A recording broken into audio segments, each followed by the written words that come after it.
Students, welcome back to my channel. Today I am taking class for class 11th NCERT book for CBSE student, chapter 9 biomolecules, right? There is a wide diversity in the living organisms in our biosphere. Now a question that arises in our minds, are all living organisms made of the same chemicals, that is the elements and compound? जैसा कि हम सब जानते हैं living organism बहुत diversity है biosphere में. Bio means और living organism, they are all around us, वो हमारे चारों तरफ हैं. इनके अंदर बहुत सारे जो ऑर्गेनिजम्स हैं ये अलग अलग तरह के केमिकल्स इनकी बॉडी में, एलिमेंट्स, कंपाउंड्स, जिससे कि ये बने हुए हैं. केमिस्ट्री में हमने सीखा कि एलिमेंट्स एनालिसिस होती है, हम जिसमें कि हम एलिमेंट्स, ग्रुप, कंपाउंड्स वगैरह सारा पढ़ते हैं. ग्रुप ये आपके लॉग टेबल जो ये आपके आते हैं एलिमेंट्स का ग्रुप तथा पीरियोडिक टेबल में पढ़ते हैं. But if we perform analysis on the plant tissues, अगर हम इसी को केमिकल एनालिसिस करें प्लांट टिश्यू, एनिमल टिश्यू या microbial paste, means living organisms का पेस्ट बनाओ जिसमें, then there we obtain list of element.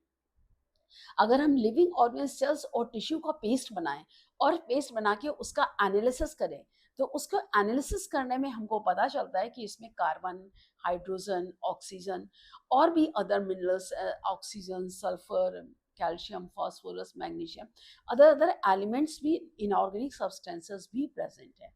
In spite their respective content, unit mass of a living tissue, मतलब जो लिविंग टिश्यू है मास, आप उसको ड्राई कर दें और ड्राई करके अगर उसका परसेंटेज निकालें तो वो परसेंटेज अलग अलग निकलता है. If same analysis is performed from the earth crust, अगर नॉन लिविंग, जैसे अर्थ है जिसमें कि हम रहते हैं, everything we are getting from the earth only, sir मिट्टी से ही हमें सब कुछ मिलता है. अगर हम इस नॉन लिविंग मैटर को एनालाइज करना चाहें तो उसके एनालिसिस और लिविंग ऑर्गेनिजम्स का जो हम एनालिसिस करेंगे, उन दोनों में क्या डिफरेंस हो सकता है. What is the difference between the two list? Absolute terms no such difference could made out, बहुत ज़्यादा कोई खास डिफरेंस नहीं, और सिर्फ एलिमेंट्स और कंपाउंड्स के कंसंट्रेशन में डिफरेंट होगा, उसकी प्रेजेंस, उसकी जो मात्रा है उसमें अलग अलग चीजें हमें दिखाई पड़े. All elements present in the sample of the earth crust, they are also present in the sample of layer. तो जो अर्थ क्रस्ट के जो हम सैंपल लेंगे, अर्थ क्रस्ट का लेंगे, उसमें जो मिनरल एलिमेंट्स होंगे और जो लिविंग सेल्स टिश्यूज हैं उसमें जो मिनरल एलिमेंट्स का डिफरेंस होगा वो भी जो है वो लगभग 100 होता है. एंड क्लोज अगर हम उसको एग्जामिन करें मैंने, कार्बन, हाइड्रोजन, ऑक्सीजन, ये इसके अलावा एलिमेंट्स जो हायर मात्रा में होते हैं जिस क्रस्ट में भी हो सकते हैं. जैसे कि आप देखिए, अगर आप उसको कैटेगराइज करेंगे तो देखिए एलिमेंट्स जो होते हैं अर्थ क्रस्ट में बाई वेट और ह्यूमन बॉडी में क्या होगा. हाइड्रोजन जो है अर्थ क्रस्ट में 0.14% होता है, ह्यूमन बॉडी में 0.5% होता है. कार्बन अर्थ क्रस्ट में हमको 0.03% मिलेगा, जबकि ह्यूमन बॉडी में 18.5% होता है. ऑक्सीजन का कंटेंट है वो अर्थ क्रस्ट में हमको 46.6 मिलेगा, जबकि हमारी बॉडी में जो ऑक्सीजन का कंसंट्रेशन है 65% होता है. नाइट्रोजन का कंसंट्रेशन बहुत कम होता है क्योंकि नाइट्रोजन जो 79% गैसेस स्टेट में होते हैं, लेकिन हमारी बॉडी में भी नाइट्रोजन कंटेंट 3.3% होता है. सल्फर का है 0.03% अर्थ क्रस्ट में होता है और 0.3% हमारी बॉडी में होता है. सोडियम अर्थ क्रस्ट में इसका कंसंट्रेशन 2.8% होता है, जबकि हमारी बॉडी में ये 0.2% होता है. कैल्शियम ये 3.6% होता है अर्थ क्रस्ट में, लेकिन हमारी बॉडी में ये 1.5% होता है. मैग्नीशियम 2.1% होता है अर्थ क्रस्ट में, लेकिन हमारी बॉडी में 0.1% होता है. सिलिका जो है ये अर्थ क्रस्ट में 27.7% होता है, लेकिन हमारी बॉडी में ये नेग्लिजिबल होता है. ठीक है, तो अब इसमें जो how to analyze chemical composition, इस केमिकल कंपोजिशन को एनालाइज हम कैसे करेंगे. अगर इसको हम एनालाइज करना चाहेंगे, so we can continue asking the same way, what type of organic compounds are form, मतलब ऑर्गेनिक कंपाउंड्स किस तरह के लिविंग ऑर्गेनिजम्स में, how does one go out about finding the answers. To get the answer one has to perform chemical analysis, हमको chemical analysis करना ही पड़ेगा. We can take any living tissue, मतलब कोई भी लिविंग टिश्यूज लें, जैसे piece of ए ये vegetable है किसी भी वेजिटेबल का पीस ले लें, या जो अगर हम ह्यूमस में लिवर है तो ऑर्गन लिवर का एक टुकड़ा ले लें और उसको हम फाइनली ग्राइंड करें, चॉप करें trichlor acid, then using a mortar and pestle, यानी कि उसको चक्की में अच्छे से उसका हम पेस्ट बनाएं तो हमको थिक स्लरी मतलब एक सॉलिड कंपाउंड मिलेगा। एंड वी आर स्ट्रेन, मतलब उसको हम छान लें अगर लिक्विड फॉर्म में, तो उसमें हमको चीज क्लॉथ से या कॉटन क्लॉथ से गए तो उसमें हमको फ्रैक्शंस मिलेंगे। एक तो फिल्ट्रेट होगा जो लिक्विड फिल्टर होगा है टेक्निकली, और एक एसिड सॉल्युबल कॉम मतलब थिक कंपाउंड मिलेगा जो स्लरी जो उसमें ऑप्टेन जो छनने से पहले जो फिल्टर्ड जो एलिमेंट्स निकलेंगे जैसे रेटेड है, एसिड है, इनसॉल्युबल फ्रैक्शंस हैं। तो साइंटिस्ट थाउजेंड्स ऑफ ईयर्स में इन्होंने इन कॉम्प्लेक्स को फॉर्म किया, डस्ट किया, और एसिड सॉल्युबल पूल, जो एसिड सॉल्युबल पूल जो निकलता है इसमें, उसको एनालाइज करने पर क्या होता है कि in higher classes we will learn about the analyze the living tissue sample, identify particular organic compound. जब हम हायर क्लास में जाएंगे तब हम लिविंग टिश्यू जो उसको नर्स करेंगे। So it will suffice to say whether one extract the compound, मतलब जो एक्सट्रैक्ट कंपाउंड्स का निकालना है सब्जेक्ट, उसमें अलग अलग सेपरेट करने पे अलग अलग टेक्निक्स के द्वारा जब उस फिल्ट्रेट को हम सेपरेट करते हैं सारे कंपाउंड्स में, या आइसोलेट मतलब आइसोलेट यानी कि अलग करते हैं, प्यूरिफाई करते हैं कंपाउंड, क्योंकि वो तो मिक्सचर होता है एलिमेंट्स का। तो जब उसको हम एनालिटिकली अलग सेपरेट करते हैं कंपाउंड्स को, तब उसका जो मॉलिक्यूलर जो स्ट्रक्चर होता है, कार्बन कंपाउंड्स है जो लिविंग टिश्यूज में होते हैं। तो कार्बन दो bio molecules, bio means living, तो लिविंग ऑर्गेनिजम्स में जो मॉलिक्यूल्स प्रेजेंट होते हैं, however these living organisms they have inorganic elements compounds होते हैं, जैसा कि हम जानते हैं इनऑर्गेनिक ऑर्गेनिक कंपाउंड्स में थे स्लाइटली डिफरेंट डिस्ट्रक्टिव जो एक्सपेरिमेंट जैसे है वन वे स्मॉल अमाउंट, अगर हम किसी भी लिविंग टिश्यूज को जैसे लीफ है या लिवर सेल्स है उसको हम ड्राई कर दें, ड्राई करने के बाद हमको ऐश मिलेगी, मान लीजिए धूप में सुखा देते हैं या हीट करते हैं तो उससे क्या होगा, उसका वाटर कंटेंट निकल जाएगा, वाटर करने के बाद हमको ऐश मिलेगी। फिर जब उस ऐश को हम अलग स्लरी को हम बर्न कर लेते हैं या कंपाउंड तो ऑक्सीडाइज हो जाएंगे, तो कार्बन डाइऑक्साइड वाटर वेपर तो निकल गया, जो वो तो निकल जाएगा, उड़ जाएगा उसमें, जो भाप में निकल जाएगा। जो इनऑर्गेनिक एलिमेंट्स हैं जैसे कैल्शियम है, मैग्नीशियम है, इनऑर्गेनिक कंपाउंड्स हैं, सल्फेट्स हैं, फॉस्फेट्स हैं, ये प्रेजेंट होंगे फ्रैक्शंस की फॉर्म में। इसका elemental analysis that give element composition tissues, hydrogen, oxygen, chlorine, carbon. Carbon, hydrogen, oxygen तो हमारे ग्लूकोज में ही होता है, क्लोरीन है कार्बन जो हम नमक खाते हैं NaCl डायरेक्ट लेते हैं है। इसके अलावा एनालिसिस कंपाउंड को जो से हमें एक डाटा निकल करके आता है, जैसे कि आप ये देखिए सोडियम कंपोनेंट होता है, पोटेशियम होता है, कैल्शियम, कैल्शियम पोटेशियम ये हमारे बोन्स के उसमें हेल्प कर, मैग्नीशियम, सोडियम हमारे नर्व इम्पल्स इंडक्शन में काम आता है, वाटर 70% बॉडी हमारी वाटर की है तो सारे मॉलिक्यूल्स लिक्विड स्टेट में काम है, जैसे सोडियम क्लोराइड है, कैल्शियम कार्बोनेट, फॉस्फेट्स हैं, सल्फेट्स हैं, बॉन्ड्स, ये सारे कंस्टिट्यूट उस ऐश में प्रेजेंट होते हैं। तो जब इसके अलावा अगर ये हम केमिस्ट्री पॉइंट ऑफ व्यू, तो केमिस्ट्री में जैसे हम एल्डिहाइड, कीटोन्स, एरोमेटिक कंपाउंड्स पढ़ते हैं, लेकिन जब when we study as a biological point of view, तो बायोलॉजिकल पॉइंट में क्या होता है, अमीनो एसिड्स होते हैं, न्यूक्लियोटाइड्स होते हैं, बेसेस होती हैं, फैटी एसिड्स होते हैं, ये सारे कंपाउंड्स होते हैं। जैसे अमीनो एसिड्स हमारी बॉडी में प्रेजेंट होते हैं, प्रोटीन सब ब्रोके डाउन इनटू अमीनो एसिड जो कि हमारी ग्रोथ, हमारे न्यू सेल्स की फॉर्मेशन करते हैं। Genetic material nucleotided basis, nucleotides में बेसिस में प्रेजेंट, फैटी एसिड जो इंटरनल ऑर्गन्स बॉडी को हमारे प्रोटेक्ट करते हैं। अच्छा, अमीनो एसिड्स या organic compounds they contain amino group, the acidic जो सब्स्टिट्यूट सेम कार्बन, जैसे अल्फा कार्बन है तो alpha carbon they are called alpha amino acids. अगर इसको सब्स्टिट्यूट हम मीथेन से करेंगे तो मीथेन CH4 मतलब कार्बन की वैलेंसी 4 होती है, 4 हाइड्रोजन एटम्स से ऑक्युपाइड तो मीथेन होता है तो वैलेंसी होती है, तो इसमें हाइड्रोजन है, ग्रुप है, कार्बोक्सिल ग्रुप भी अटैच, अमीनो ग्रुप भी होगा, तो वेरिएबल ग्रुप अटैच, तो अलग अलग ग्रुप्स होते हैं, तो उन अलग अलग ग्रुप्स को हम आर ग्रुप कहते हैं। आर ग्रुप में वो अलग अलग डिफरेंट वेरिएबल ग्रुप्स ऐड होते हैं, कार्बोक्सिल ग्रुप हुआ, अमीनो ग्रुप हुआ, हाइड्रोक्सिल ग्रुप हुआ, एल्डिहाइड है, कीटोनिक ग्रुप, कोई भी ग्रुप उससे इंक्लूड होता है। तो based on the nature of the R group there are many amino acids and those which occurs in protein।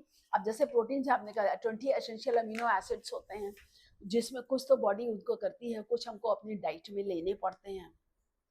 तो उसी जो आर ग्रुप है, यानी कि जो डिफरेंट प्रोटीनेशियस है, amino acid that could be hydrogen, जैसे the amino acids that is called glycine amino acids होते हैं।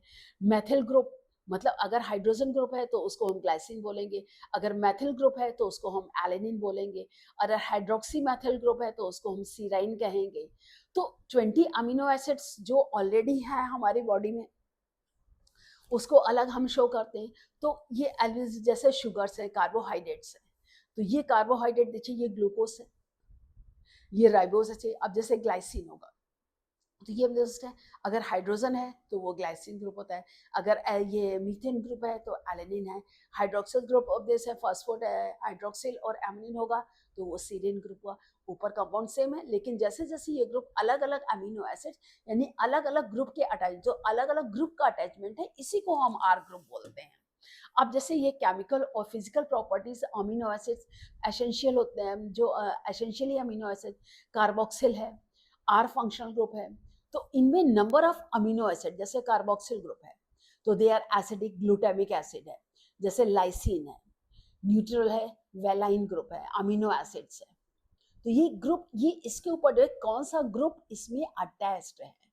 सो एरोमेटिक, जिससे कार्बन का मर्जर, टायरोसिन है, फेनिल एलेनिन है, ट्रिप्टोफैन है, ये सब क्या है, ये एरोमेटिक अमीनो एसिड्स है। एरोमेटिक अमीनो एसिड्स के ये एग्जांपल्स हैं tyrosine, phenyl alanine and tryptophan. And particular property जो अमीनो एसिड की होती है, ये आयनाइजेबल स्ट्रक्चर होता है, जैसे अमीनो ग्रुप है, ये जैसे NH2 ग्रुप है, COH ग्रुप है। तो इन सॉल्यूशन डिफरेंट पीएच, तो जो पीएच के ऊपर डिपेंड करते हैं अमीनो एसिड।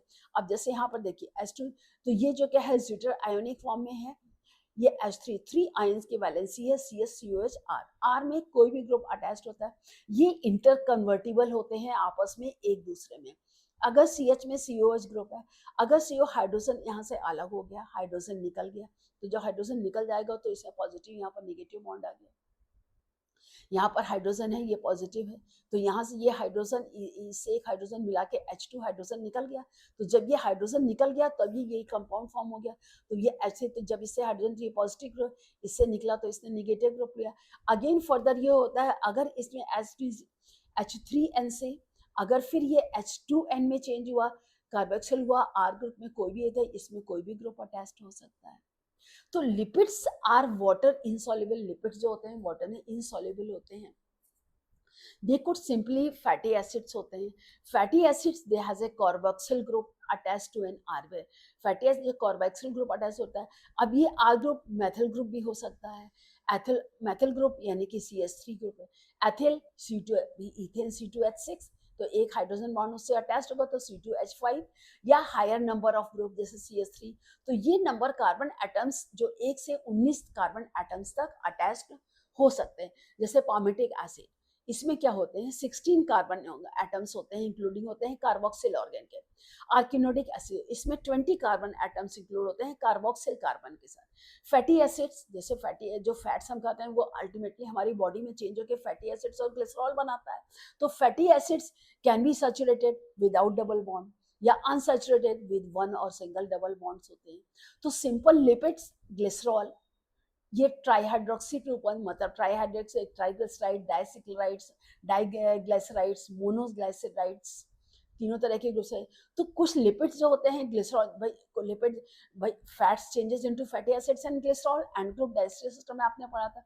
तो fatty acids they are found एस्टेराइड, ग्लिसरॉल, तो ये क्या मोनोग्लिसराइड्स हैं, डाइग्लिसराइड्स हैं, ट्राइग्लिसराइड, मोनो मतलब single group attach glyceride, di यानी कि दो ग्लिसराइड्स, ट्राई यानी कि 3 ग्रुप होता है। तो जैसे जैसे ग्रुप्स अटैच्ड होंगे ये और कॉम्प्लेक्स होता जाएगा और डिसॉल्व होने में डिफिकल्ट होता है। तो these are called fats and oils based on melting, मतलब किधर, तो oils they have lower melting point, या gingerly oil, and they remain as oil in the winters. Here you can have fat from the market. Some lipids they have phosphorus, phosphorylated organic compound, जैसे phospholipids। phospholipids क्या होते हैं, ये आपके ये nuclear जो इसमें जो क्रोमोसोम्स में न्यूक्लियोटाइड्स होते हैं उसमें प्रेजेंट होते हैं, तो जो सेल मेम्ब्रेन में होते हैं, जैसे लेसिथिन है, तो phospholipids, lecithin, this is one and the same thing, वो दोनों एक ही चीज है। एग्जांपल, सम टिश्यूज जैसे न्यूरल टिश्यूज, इसमें लिपिड्स होते हैं, एग्जाम्पल्स होते हैं। और living organism they have number of carbon compounds in which heterocyclic rings, यानी कि डबल साइकिल्स फाउंड। कुछ में नाइट्रोजन बेसेस होते हैं, जैसे adenine, guanine, cytosine, uracil, thymine, ये आपके नाइट्रोजनस बेसेस हैं। अब अगर इनमें सिर्फ शुगर मॉलिक्यूल अटैच्ड होगा तो इनको हम न्यूक्लियोसाइड्स कहते हैं। अगर शुगर के साथ फॉस्फेट मॉलिक्यूल्स भी अटैच्ड होता है, एस्टिफाइड शुगर होते हैं, तो ये न्यूक्लियोटाइड्स कहलाते हैं। अगर एडिनोसाइन सिर्फ अगर हाइड्रोक्स ये शुगर मॉलिक्यूल, तो एडेनिन नॉर्मल है। अगर इसमें शुगर ऐड हो गई तो ये एडेनोसिन, ग्वानोसिन, थाइमाइडिन, यूरेनिन, तो ये न्यूक्लियोसाइड्स। अब इसके साथ अगर इसमें फॉस्फोरस भी अटैच हो जाता है तो एडेनिलिक एसिड, थैनेलिक acid, glutamic acid, uridylic acid, cytidylic acid और न्यूक्लियोटाइड। तो nucleic acid DNA, RNA, data और न्यूक्लियोटाइड्स डीएनए और आरएनए वो जेनेटिक मटेरियल है।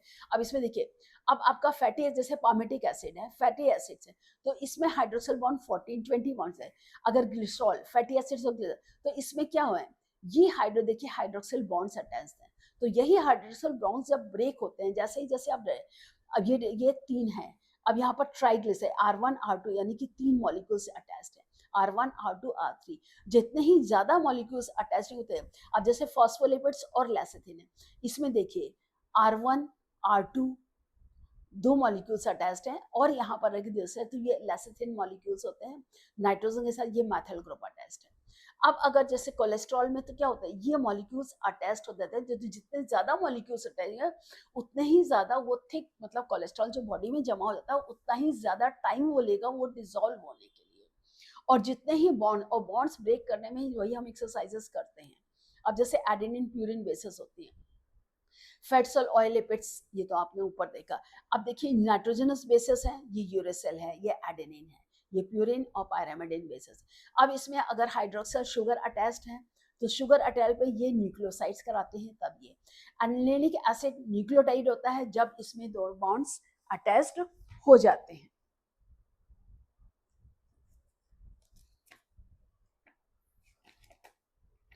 इसके अलावा आप देखिए ये कि जब ये बॉन्ड्स अटैच्ड होते हैं तब इसमें जो ये फॉस्फेट बॉन्ड्स होते हैं, आप ये देखिए, जैसे यहाँ पर आप देखिए ये जो फॉस्फोपॉलीन्यूक्लियोटाइड चेन है, ये हाइड्रोक्सिल बॉन्ड्स बेस से अटैच्ड हुए। अब इसके साथ जब ये फॉस्फेट बॉन्ड अटैच्ड हो, तो फॉस्फेट शुगर है, शुगर फॉस्फेट बॉन्ड से अटैच्ड होता है, तो इससे ये लॉन्गिट्यूडनल चेंज बनती है न्यूक्लियोटाइड की। ये फॉस्फोडाइजेस्टर बॉन्ड्स होते हैं, ये फॉस्फेट बॉन्ड इसको चेन की तरह, और जो हाइड्रोक्सिल बॉन्ड जो बेस बनते हैं, अब ये बेस बॉन्ड जो होते हैं, अब ये देखिए, ये हमारे साइटोसिन, एडिसिन, ग्वानिन है, ये शुगर मॉलिक्यूल से अटैच्ड है। अब इन शुगर मॉलिक्यूल जो होते हैं फॉस्फेट बॉन्ड से अटैच्ड होते हैं, तभी हमारी डाइन्यूक्लियोटाइड चेंज बनती है। अब इसी को अगर डिटेल स्ट्रक्चर देखें तो आप उसका जो ये साइड स्ट्रक्चर है, शुगर, ये साइटोसिन, शुगर और उसके साथ फॉस्फेट मॉलिक्यूल, तो उसको आप इसमें देख सकते हैं। जैसे ये आपका बेस है, हाइड्रोक्सिल शुगर से ये अटैच्ड है शुगर, अब इस शुगर को फॉस्फेट बॉन्ड से अटैच, तब ये एक ऐसे सीधी लैडर लाइक ये स्ट्रेट बॉन्ड बनते हैं। और इन दोनों के बीच में बॉन्ड्स जो अटैच्ड होते हैं वो हाइड्रोक्सिल बॉन्ड से, एडेनिन थायमिन डबल बॉन्ड से अटैच्ड होता है, और साइटोसिन ग्वानिन जो है वो ट्रिपल बॉन्ड से। जैसे ये बेस शुगर्स होते हैं, ये शुगर मॉलिक्यूल्स और फॉस्फेट, ये शुगर और फॉस्फेट मॉलिक्यूल से न्यूक्लियोटाइड चेन है। अब ये केमिकल स्ट्रक्चर आपका इस तरह से जाता है। I hope you are able to get it. अब इसमें आप देखिए, जैसे आपके प्राइमरी और सेकेंडरी मेटाबोलाइट्स होते हैं, तो प्राइमरी और सेकेंडरी जो मेटाबोलाइट्स होते हैं, ये the most exciting aspect of the chemistry, that is isolating thousands of compound, जो कि आइसोलेटिंग यानी कि जो हमारे केमिस्ट्री जो थाउजेंड्स ऑफ कंपाउंड जो प्रेजेंट होते हैं उनको स्मॉल और बिग जो living organism, determining the structure, जो स्ट्रक्चर के हिसाब से हम उसको बना देते हैं। If one were to make the list of the, अगर हम बायोमॉलिक्यूल्स की लिस्ट बनाए तो उसमें थाउजेंड्स ऑर्गेनिक मतलब बहुत ऑर्गेनिक, ऐसे अमीनो एसिड्स हैं, शुगर्स हैं, फॉस्फेट्स हैं, कई सारे जो अटैच्ड होते हैं जो कि अब देते हैं। अब जैसे उसमें पिगमेंट्स होते हैं, जैसे बायोमॉलिक्यूल्स जो मेटाबोलाइट्स होते हैं, एनिमल टिश्यूज में क्या होते हैं, कैटेगराइज कंपाउंड्स की अलग होती हैं।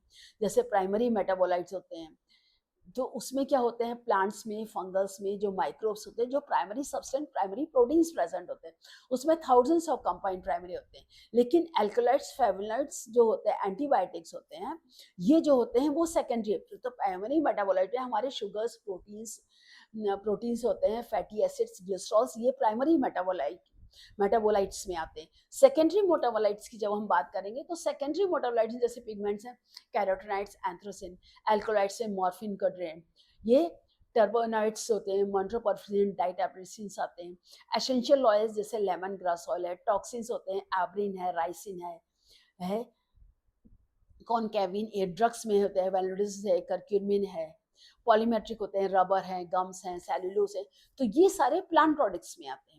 तो यहाँ पर हमको identify primary metabolites, they have identify function, they play role in physiological process, carbohydrate, proteins, fats हैं ये। और सेकेंडरी मेटाबोलाइट्स जो होते हैं हमारे, they are useful to human, जैसे रबर है, ड्रग्स हैं, स्पाइसेस हैं, सेंट्स हैं, पिगमेंट्स हैं, तो सेकेंडरी मेटाबोलाइट। तो इसके साथ साथ हमारे इकोलॉजिकल है, मतलब हमारे इकोलॉजिकल बैलेंस को भी रिएक्ट करते हैं। Now the next one is biomacromolecules, right? There is one feature common to all those compounds found in the acid soluble pool. जो एक फीचर जो सारे कंपाउंड्स में कॉमन है, एसिड सॉल्युबल है, they have molecular weights ranging from 18 to around 800 daltons. Dalton the DA, इसको short form में daltons को डीए बोलते हैं, अप्रॉक्सीमेटली। यानी कि जो एक मैक्रो मॉलिक्यूल्स, यानी कि जो बड़े मॉलिक्यूलर कंपाउंड्स हैं, उनका मॉलिक्यूलर रेट 18 से 800 डाल्टन, फ्रॉम 18 टू 800 डाल्टन के बीच में ही होना चाहिए। यहाँ द एसिड इनसॉल्युबल फ्रैक्शन, यानी कि जो इनसॉल्युबल, जो सॉल्युबल नहीं होते हैं कंपाउंड्स, जो उनके इनसॉल्युबिलिटी फ्रैक्शंस जो होते हैं, they have only one types of the organic. जैसे इसमें जो 4 जो ऑर्गेनिक कंपाउंड्स जो हमारे मेन, जो हमारी बॉडी में जो मैक्रोमोलिक्यूल्स होते हैं, वो हैं proteins, nucleic acids, polysaccharides and lipids. ये 4 चीजें जो होती हैं, ये हमारे बॉडी में केमिकल फॉर्म में होती हैं, जिसका कि हमारे बॉडी के अलग अलग फंक्शंस में इनके अलग अलग कार्य, अलग अलग फंक्शंस होते हैं। And these class of compounds with the exception of lipid, lipids क्या होता है, ये जो फैटी एसिड्स और ग्लिसरॉल्स, उसी में लिपिड्स में फैटी एसिड्स ही आते हैं, फैटी एसिड्स और ग्लिसरॉल, उन्हीं को हम लिपिड्स बोलते हैं। इनका मॉलिक्यूलर वेट जो होता है 10,000 डाल्टन या उससे ऊपर होता है। ऐसा क्यों होता है, इनका जो मॉलिक्यूलर वेट इससे ऊपर क्यों जाता है, किस लिए होता है? For this every reason biomolecule, यानी कि जो बायो मीन्स लिविंग बॉडी के अंदर जो मॉलिक्यूल्स है, तो जो केमिकल कंपाउंड्स लिविंग ऑर्गेनिजम्स में पाए जाते हैं, तो जनरली वो है एक विच है molecular weights less than 1000 dalton, मतलब एक जिनका जो मॉलिक्यूलर वेट है 1000 डाल्टन से कम होता है, they are referred as micromolecules. और वो मैक्रो बायोमोलिक्यूल्स जिनका वेट 1000 डाल्टन एटॉमिक डाल्टन से ऊपर होता है, उनको हम मैक्रोमोलिक्यूल्स बोलते हैं। Simply biomolecules which are found in the acid insoluble fractions जो होते हैं, वो मैक्रोमोलिक्यूल्स में इंक्लूड होते हैं। लेकिन जो मॉलिक्यूल्स इनसॉल्युबल फ्रैक्शन जो होते हैं, एक्सेप्शन ऑफ द लिपिड्स, जो कि पॉलीमर मतलब बहुत ज्यादा चेंज, मतलब चेंज जो होती हैं लंबी होती है, कार्बन एटम्स बढ़ते जाते हैं, जैसे जो फैटी एसिड है। तो इसमें लिपिड्स जो होते हैं, जो मॉलिक्यूलर वेट, उनका वेट जो का 800 डाल्टन से एक्सीड नहीं होता है, इनसॉल्युबल फ्रैक्शन में होते हैं, जो मेलोइक होते हैं। ऐसा क्यों होता है? क्योंकि लिपिड्स, इनका मॉलिक्यूलर वेट तो कम होता है, लेकिन होता क्या है कि इन कंपाउंड्स में they are present not only such but also arranged into structures. क्यों? जैसे सेल मेम्ब्रेन है, मेम्ब्रेन यानी कि सेल के अंदर जो भी आपके सेल मेम्ब्रेन है, सेल ऑर्गेनेल्स के अंदर भी जो मेम्ब्रेन बाउंड सेल ऑर्गेनेल्स है, उनकी मेम्ब्रेन से, तो जब हम किसी चीज को ड्राई करते हैं तो उसका वाटर मॉलिक्यूल तो निकल जाता है। वाटर मॉलिक्यूल के साथ साथ जो बाकी सब्सटेंस होते हैं, तो जब वो ड्राई होते हैं तो इन मेम्ब्रेन के साथ साथ जो ब्रोकन पीसेस होते हैं, वेसिकल्स हैं, अदर सेल ऑर्गेनेल्स होते हैं जो वाटर सॉल्युबल नहीं है, वो भी ड्राई होते हैं। तो इन मेम्ब्रेन के जो फ्रेगमेंट्स जो होते हैं, इन सब में वेसिकल्स होते हैं, इनको भी अगर हम सेपरेट कर दें तो वो इनसॉल्युबल पूल के लिए होते हैं। तो जिस इनसॉल्युबल यानी कि जो मेम्ब्रेन्स होती हैं उनके जो सेल स्ट्रक्चर्स होते हैं वो भी उस लिपिड्स के साथ मिल करके उसको मैक्रो मॉलिक्यूल यानी कि वो जो छोटे छोटे मॉलिक्यूल जो छोटे छोटे मेम्ब्रेन सेल ऑर्गेनेल्स के जो पार्ट्स होते हैं जो उसकी मेम्ब्रेन्स होती हैं वो भी मिलकर के इसके बड़े मैक्रो मॉलिक्यूल को बनाती हैं। जैसे एसिड सॉल्युबल पूल इट रफली साइटोप्लाज्मिक, वो साइटोप्लाज्म में सेल वॉल मेटल और साइटोप्लाज्मिक होते हैं। तो मैक्रो मॉलिक्यूल्स जो होते हैं साइटोप्लाज्म प्लस ऑर्गेनेल्स यानी कि सेल पार्ट्स जो होते हैं they becomes the acid insoluble fraction. So when they represent the entire chemical reproduction of the living tissue, तो वो जो है वो हाई मॉलिक्यूलर वेट में मैक्रो मॉलिक्यूल्स में चेंज होते हैं। इन शॉर्ट हम कह सकते हैं कि chemical composition of living tissues abundance point of view, if you arrange it in the class wise, the water is the most, जो सबसे ज्यादा एलिमेंट जो होता है, जो कंपाउंड जो कंटेंट होता है वो क्या होता है, वाटर। अगर इस कंपोजिशन देखिए वाटर जो है इसमें 70 to 90% होता है, प्रोटीन्स जो होते हैं 10 to 15% होते हैं, कार्ब्स जो होते हैं वो 3% होते हैं, लिपिड्स होते हैं 2% होते हैं, और न्यूक्लिक एसिड जो होते हैं वो 5 to 7% होते हैं, और आयंस के फॉर्म में जो प्रेजेंट होते हैं कैटायनिक आयंस जो रिएक्ट करते हैं वो ओनली 1% होते हैं। तो that is what the molecules are present in the. तो इसी तरह से जो bio macro molecule, actually macro molecule जो लिपिड है, तो लिपिड अगर एक आप उसको एग्जिस्ट करें तो वो इतना ज्यादा नहीं होगा, लेकिन जब उसको हम ड्राई रोस्ट करके और भी सेल ऑर्गेनिल्स के भी मॉलिक्यूल्स कंबाइन हो जाते हैं तब वो ज्यादा हो जाते हैं। अब जैसे प्रोटीन्स है, proteins they are the polypeptide, poly मतलब उनके कई पेप्टाइड्स चेंज होते हैं, linear chains of amino acids links in the peptide bonds, peptide bonds के रूप में शोन होते हैं, जैसे अल्कलॉइड्स हैं, टर्पेंटाइन ऑयल्स हैं, एसेंशियल ऑयल्स हैं, टॉक्सिन्स हैं, लेसिटिन्स हैं, ये सारी चीजें होती हैं इसमें। तो each protein it is a polymer of amino acids, आज they are 20 types of amino acid. हम आप फूड एंड न्यूट्रिशन में 10th में पढ़ चुके होंगे कि 20 तरह के अमीनो एसिड्स होते हैं, जैसे कि alanine, cytosine, proline, tryptophan, lysine etcetera होते हैं। बट प्रोटीन इज हीट्रोपॉलीमर, हीट्रो मतलब अलग अलग तरह की पॉलीमर्स की चेंज होती है, और नॉट ए होमो, होमो जिसमें एक ही तरह के पॉलीमर्स यानी कि एक ही तरह के कंपाउंड्स, जैसे ग्लूकोज है, स्टार्च है, सेल्यूलोज है, तो ये सब अलग अलग। तो होमो means only one type of mono repeating, यानी एक ही तरह की चेंज कई बार रिपीट होती है। Important letter in your nutrition, भाई न्यूट्रिशन चैप्टर है ना उसी में आप देखेंगे। तो अमीनो एसिड जो एसेंशियल है हेल्थ के लिए, they have to be supplied through our diet, जो एसेंशियल अमीनो एसिड, और कुछ एसेंशियल अमीनो एसिड्स वो होते हैं जो डाइट के जिसको बॉडी खुद बनाती है, लेकिन जिसको बॉडी खुद बनाती है उसके लिए भी रॉ मटेरियल तो डाइट के फॉर्म में आपको बाहर से ही लेना पड़ेगा ना। तो जो डाइटरी प्रोटीन्स होते हैं, जो सोर्सेज एसेंशियल अमीनो एसिड्स को दे कैन बी एसेंशियल और non essential, but which our body can make. तो बॉडी रिफॉर्म कर सकती है, लेकिन रॉ मटेरियल्स तो हमें बाहर से देना होगा।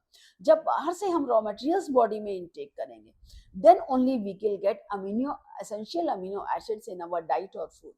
They may proteins, they carry out many functions। भाई प्रोटीन्स के हमारी बॉडी में बहुत फंक्शंस होते हैं, इन्फेक्शंस होते हैं, जैसे they we fight against infection, hormones जो बॉडी के फंक्शंस को कंट्रोल करता है, एंजाइम्स के फंक्शंस होते हैं जो कि अलग अलग तरह से, जैसे कोलेजन है, कोलेजन इंट्रासेलुलर ग्राउंड सब्सटेंस, जो सेल्स को, जो ग्राउंड सब्सटेंस होते हैं जो सेल्स को अपनी पोजीशंस पे होल्ड अप करता है। ट्रिप्सिन है, ये प्रोटीन डाइजेस्टिव में एंजाइम में काम करता है। इंसुलिन हार्मोन है जो हमारे ब्लड शुगर लेवल को कंट्रोल करता है। ब्लड में अगर हमारा शुगर का कंसंट्रेशन हाई होता है तो उसको एक्सेस शुगर को बॉडी में ग्लाइकोजन के फॉर्म में चेंज करता है, और ब्लड में शुगर का लेवल कांस्टेंट करता है। एंटीबॉडीज होती है तो जो हमारे इन्फेक्शंस को फाइट करती है। रिसेप्टर जैसे सेंसिटिव स्मेल, टेस्ट हार्मोन जो रिसेप्टर्स होते हैं ये भी, और ग्लूट4 होता है, तो ये ग्लूकोज ट्रांसपोर्ट है। ये क्या होता है, जो हमारे ब्लड में ग्लूकोज होता है तो उसको उसके मेंटेन रखता है उस ग्लूकोज कंपोजिशन का, जो कि हमारे सेल्स को सेल्स में, जिससे कि सेल्स उसको नए अब्जॉर्ब कर, क्योंकि अगर सेल्स उसको एब्जॉर्ब कर लेंगे तो ब्लड में उसका कंसंट्रेशन कम हो जाएगा, तो ब्लड अपने सारे फंक्शंस को अच्छी तरह से परफॉर्म नहीं कर पाएंगे। इसी तरह से है जैसे टेबल 9 पर है, collagen is the most abundant protein in the animal words, protein जैसे ribulose biphosphate carboxyl oxygenase, ribulose biphosphate carboxylase oxygenase, ये जो है मोस्ट एबंडेंट प्रोटीन होता है जो कि पूरे बायोस्फीयर में प्रेजेंट होता है। तो ये जो बायोस्फीयर में प्रेजेंट होता है, तो ये जो proteins are the essential part of our body, proteins are the body building blocks होते हैं, ये बहुत जरूरी होते हैं लिविंग जनरस मास के लिए। Next is polysaccharide, polysaccharides complex form of glucose. तो इसमें क्या होता है, एसिड इनसॉल्युबल पैलेट जो होते हैं, दे हैज पॉलीसैकेराइड, पॉलीसैकेराइड क्या है, कार्बोहाइड्रेट्स द अनदर मैक्रोमोलिक्यूल, यानी कि जो स्टार्च के कार्बोहाइड्रेट्स के जो complex form of carbohydrate they are polysaccharide. तो जब वो छोटे छोटे मॉलिक्यूल्स कई बन के तो वो बड़े मैक्रोमोलिक्यूल यानी कि बड़ा मॉलिक्यूल बन जाता है। तो पॉलीसैकेराइड जो होते हैं ये लॉन्ग चेन ऑफ शुगर होते हैं, कार्बोहाइड्रेट्स होता है, ग्लूकोज है, शुगर है, शुगर की जब लॉन्ग चेन बनती है तो वही उसी में मोनोसैकेराइड्स, डाइसैकेराइड्स, पॉलीसैकेराइड्स, ओलिगोसैकेराइड्स, आपने पढ़े ना फॉर्म, ये सारे होते हैं। तो दे आर थ्रेड्स, जैसे कॉटन थ्रेड होता है तो देखिए कई फाइब्रिल्स से मिलके बना होता है, उसी से they are containing different monosaccharides as building block. जैसे सेलुलोज है, तो सेलुलोज ये polymer polysaccharide, only one type of macromolecule glucose. Cellulose ये भी होमोपैलम जो कि स्टार्च के जो वेरिएंट्स होते हैं उससे बन के प्रेजेंट होता है, स्टोर हाउस ऑफ एनर्जी होता है प्लांट सेल। प्लांट सेल में सेलुलोज के फॉर्म में जो फूड स्टोर होता है, एनिमल्स में ग्लाइकोजन के फॉर्म में, तो glycogen animals they store they another variant glycogen के फॉर्म में होता है। इंसुलिन ये भी एक पॉलीमर है, ये फ्रक्टोज का पॉलीमर, जो फ्रक्टोज के मॉलिक्यूल्स होते हैं वो मिलके इंसुलिन बनाते हैं। और जो पॉलीसैकेराइड चेंज होते हैं जैसे ग्लाइकोजन, तो इसमें क्या right and that is called the reducing and, ये जैसे है, तो इसमें जो ये राइट एंड है, ये राइट एंड ये है रिड्यूसिंग एंड, ये जो पॉलीसैकेराइड्स चेंज है डायग्रामेटिक पोर्शन ग्लाइकोजन, तो ये जो है ये रिड्यूसिंग एंड है, ये एंड जो है ये नॉन रिड्यूसिंग एंड है, ये नॉन रिड्यूसिंग एंड है, ये रिड्यूसिंग एंड है। तो इसमें क्या होता है कि जो it has branches in the form of carton, जैसे ये ब्रांचेस, तो ये कॉम्प्लेक्स मॉलिक्यूल्स प्रेजेंट होते हैं। तो ये कॉम्प्लेक्स मॉलिक्यूल जो हाइड्रोक्सिल बॉन्ड्स होते हैं, एथिल अल्कोहल, ये हाइड्रोक्सिल बॉन्ड्स होते हैं। अब जब ये हाइड्रोक्सिल बॉन्ड्स ब्रेक होते हैं ऑक्सीजन के प्रेजेंट में, तो starch forms the helical secondary structure. तो starch can hold I2 means iodine molecule. तो जैसे स्टार्च के जो हम एक्सपेरिमेंट फोटोसिंथेसिस देते हैं, तो जो जहाँ स्टार्च प्रेजेंट होता है तो आयोडीन उसको ब्लू स्टेन कर देता है। In fact starch can hold iodine molecules in the helical portion, जबकि starch it contains blue colour, जबकि सेलुलोज डज नॉट कॉम्प्लेक्स, तो सेलुलोज जो होता है वो ब्लू मॉलिक्यूल्स को होल्ड अप नहीं कर पाता है। तो उसकी जगह जो आयोडीन टेस्ट लेते हैं कि अगर स्टार्च है तो उसमें आयोडीन ब्लू कलर आएगा, अगर ब्लू कलर नहीं आता यानी कि उसमें स्टार्च एब्सेंट है, जनरली ये प्लांट्स के। तो ये जो रिप्रेजेंट करता है जो ग्लाइकोजन के फॉर्म में जो बॉडी में हमारे फूड स्टोर होता है एनिमल्स में होता है। तो एनिमल्स में एक ये नॉन रिड्यूसिंग एंड है, ये रिड्यूसिंग एंड है। नॉन रिड्यूसिंग एंड से ही जो है मॉलिक्यूल्स ब्रेक होते हैं, यानी कि जब हमारी बॉडी में ग्लाइकोजन जो होता है के फॉर्म में फूड स्टोर होता है, तो जब ग्लूकोज का कंसंट्रेशन बॉडी में कम हो जाता है तब ये ग्लाइकोजन जो होती है हमारे, ये ग्लाइकोजन ग्लूकोज में चेंज होता है, और ये ग्लूकोज जो होता है ग्लूकागन हार्मोन के थ्रू। इंसुलिन ब्लड में एक्सेस ग्लूकोज को ग्लाइकोजन में चेंज करता है, ग्लाइकोजन के फॉर्म में लिवर में ब्लड स्टोर होता है।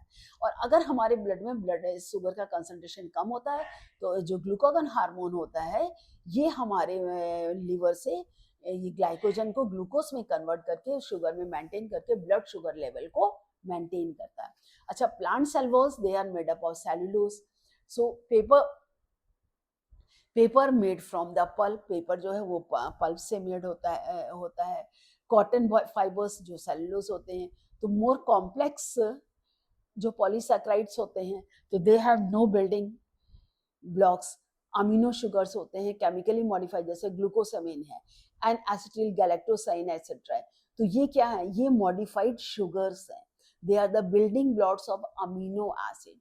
जैसे एक्सोस्केलेटन जो आर्थ्रोपोड्स में प्रेजेंट होता है, बॉडी है ना exoskeleton, it is made up of a polysaccharide, chitin का बना होता है। जैसे कॉकरोच में जो ऊपर का हार्ड स्ट्रक्चर होता है, आर्थ्रोपोडा के मेंबर्स में होते हैं, काइटिन का बना होता है। तो काइटिन क्या है, ये कॉम्प्लेक्स पॉलीसैकेराइड्स है एंड मोस्टली दे आर होमो यानी एक ही तरह के प्रोटीन मॉलिक्यूल्स के एक ही तरह के मॉलिक्यूल्स जो होते हैं वो इसमें बने हुए होते हैं। अब जैसे न्यूक्लिक एसिड्स हैं, तो न्यूक्लिक एसिड्स क्या है? The other type of macromolecules है that one should find it to the acid insoluble fraction in any living। जो न्यूक्लिक एसिड्स किसके बने होते हैं? पॉलीन्यूक्लियोटाइड्स होते हैं। पॉलीन्यूक्लियोटाइड्स में क्या होता है? पॉलीसैकेराइड्स होते हैं, पेप्टाइड चेंज होते हैं, तो ये मैक्रोमोलिक्यूल फ्रैक्शंस जैसे होते हैं। तो इसमें क्या टिश्यूज है, न्यूक्लियर भाई हर न्यूक्लियस उसमें हमारा ये क्रोमेटिन थ्रेड्स प्रेजेंट होते हैं। तो ये बिल्डिंग ब्लॉक्स होते हैं न्यूक्लियोटाइड, न्यूक्लियोसाइड। तो न्यूक्लियोटाइड क्या होता है? केमिकली डिस्टिंक्ट कंपोनेंट्स होते हैं, जैसे हेटेरोसाइक्लिक कंपाउंड्स है, मोनोसैकेराइड्स है। जब इसमें फास्फोरस ऐड होता है तो ये न्यूक्लियोटाइड बन जाता है। फॉस्फेट ऐड होता है, फॉस्फेट या फॉस्फोरिक एसिड जो भी है इसमें है, क्योंकि देखिए एडेनिन, ग्वानिन, साइटोसिन ये हाइड्रोजन बॉन्ड से अटैच होते हैं। एडेनिन थाइमिन डबल बॉन्ड से अटैच होता है, साइटोसिन ग्वानिन ट्रिपल बॉन्ड से अटैच। फिर इन्वोगन के साइड्स में शुगर बॉन्ड से अटैच्ड होते हैं। ये शुगर बॉन्ड डीएनए में डीऑक्सीराइबोज शुगर होती है, आरएनए में राइबोज शुगर होती है। फिर ये शुगर बॉन्ड जो होते हैं आपस में फॉस्फेट बॉन्ड से अटैच्ड होते हैं, तो वो लेडर लाइक स्ट्रक्चर, फिर वो जब ट्विस्टेड हो जाता है वो पॉलीडाइन्यूक्लियोटाइड स्ट्रक्चर बन जाता है। जैसा कि अब देखें नहीं, जैसे कि 9.1 अभी आपने पिछले आपको दिखाया था, जो हेटेरोसाइक्लिक कंपाउंड न्यूक्लिक एसिड्स होते हैं जो नाइट्रोजन बेसिस होते हैं, जैसे adenine, guanine, cytosine, thymine, uracil. तो एडेनिन और ग्वानिन दे आर सब्स्टिट्यूटेड, ये प्यूराइंस होती हैं। रेस्ट सब्स्टिट्यूटेड पायरामाइडिन्स होते हैं। तो जो हेटेरोसाइक्लिक रिंग्स होती हैं, प्यूराइंस या पायरामाइडिन, तो इसमें शुगर जो होते हैं पॉली आइदर राइबोस, जैसे अभी मैंने कहा कि राइबोस मोनोपेंटोस शुगर होती है, या डीऑक्सीराइबोस। अगर न्यूक्लियस कंटेनिंग डीऑक्सीराइबोस तो वो डीएनए होगा, और अगर उसमें राइबोस होगी तो वो राइबोस शुगर होगा। जैसे ये देखिए, ये है मॉलिक्यूलर, ये इसमें नाइट्रोजन बेसिस होते हैं, ये जो शुगर्स अटैच्ड हैं, जैसे ये एडेनिन, एडेनोसिन बनता है, अगर इसमें हाइड्रोसिल मॉलिक्यूल्स एडेनिन होते हैं। फिर अगर फास्फोरस बॉन्ड्स इसमें अटैच हैं तो एडेनिक एसिड बनता है। ये nucleosides only the nitrogenous bases है। फिर इसके बाद इसमें हाइड्रोक्सिल बॉन्ड्स अटैच्ड हो जाते हैं, ये मतलब ये शुगर आपकी अटैच्ड हो गई है। यूरेसिल आरएनए में प्रेजेंट होता है, आरएनए सिंगल स्ट्रैंडेड होता है। और न्यूक्लियोटाइड में जैसे एडेनिन, एडेनिलिक एसिड, तब इसके साथ साथ इसमें फास्फोरस भी अटैच्ड हो जाता है, फास्फोरिक एसिड भी अटैच्ड हो जाते हैं। तो ये पेंटागोनल या ये पेंटागोनल, ये हेक्सागोनल स्ट्रक्चर, या पेंटागोनल स्ट्रक्चर, हेक्सागोनल से, तो ये डिपेंड करता है जिसमें ये डबल बॉन्ड, ये सिंगल बॉन्ड को रिप्रेजेंट करते हैं, यहाँ ये डबल बॉन्ड, तो यही बॉन्ड्स टूट करके ये एलिमेंट्स को कंबाइन करते हैं। अब इसका नेक्स्ट जैसे स्ट्रक्चर ऑफ प्रोटीन, प्रोटीन्स में क्या होता है कि proteins they are mentioned earlier, मतलब जैसे हीट्रोपॉली, मतलब अलग अलग इसमें स्ट्रैंड्स कंटेनिंग स्ट्रिंग्स होते हैं अमीनो एसिड्स के मॉलिक्यूल्स। इसमें जो होते हैं डिफरेंट रिंग्स डिफरेंट कॉन्टेक्स्ट में, जैसे कि स्ट्रक्चर जैसे हमारे ये इनऑर्गेनिक केमिस्ट्री, एनऑर्गेनिक केमिस्ट्री है, सोडियम, पोटेशियम, मैग्नीशियम, इसे इनवैलिड जो इनका मॉलिक्यूलर फार्मूला उतना नहीं होता है। जो ऑर्गेनिक केमिस्ट्री होती है जो उसमें होते हैं उसमें 2 डायमेंशनल व्यूज मॉलिक्यूल्स में आता है, रिप्रेजेंटिंग द स्टेरियो मॉलिक्यूल, जैसे बेंजीन हेक्सागन होता है, 6 है, नैप्थलीन है।